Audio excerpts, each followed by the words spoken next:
At this point, Jon Jones legitimately just has to be trolling.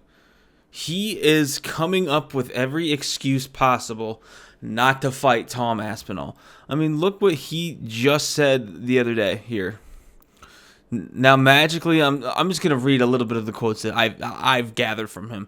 I guess there was a video that resurfaced me recently saying after the Stipe fight, Francis was the only fight I was interested in. He wrote it on X. Now, magically, I'm ducking a fight that's never been negotiated or discussed at any table that matters.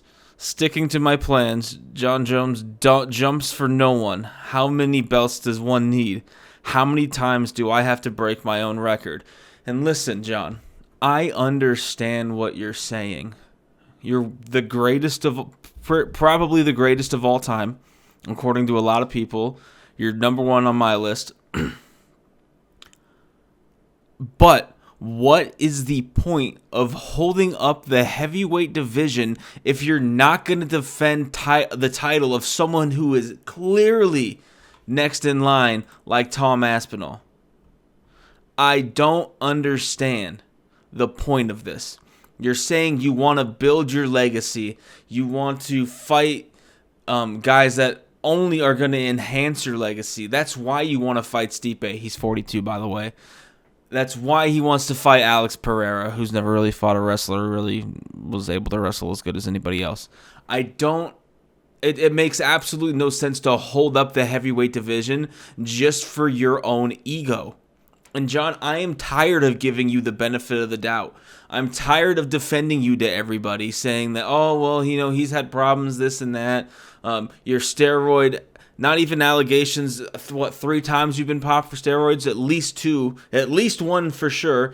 All of your out of the cage shenanigans that everyone puts up with you just because you're the greatest of all time. And now you've held the belt for over a year, haven't defended it. I understand you had a pec injury.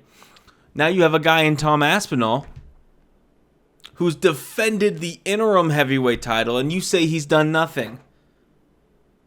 It's ridiculous. You called Tom Aspinall a random. He has defended the interim belt once now, and is he going to have to defend it again? At what point do we stop giving you the benefit of the doubt? What is the point of holding on to the belt if you're going to fight Stipe, who hasn't fought in 4 years?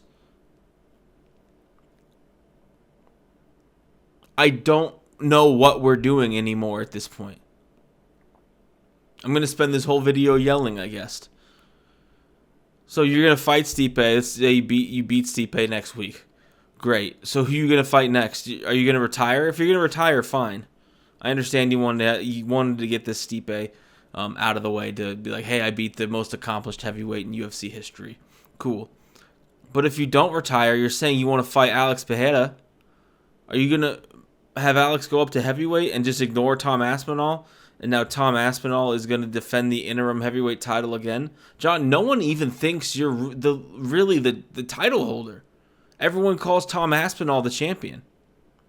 I don't know what the point of all of this is. I need to find that interview he just did the other day, saying that he's not interested in any more randoms is the most ridiculous statement I have ever heard in my life.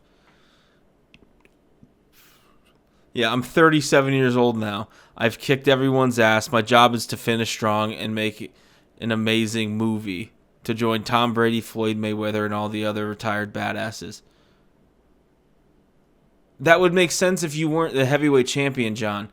When you're the champion, you have a duty to defend the belt, and I know what you would say to that. I've defended belts in the past. You're not defending this one. Anyway, that's my rant for the day. Thank you so much for joining me in this video. I'm really interested to see what happens at UFC.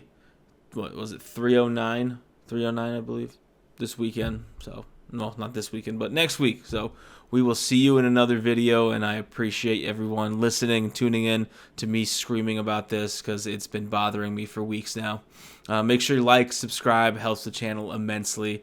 I appreciate each and every one of you that listen, that engage. Thank you so much, and we'll see you around.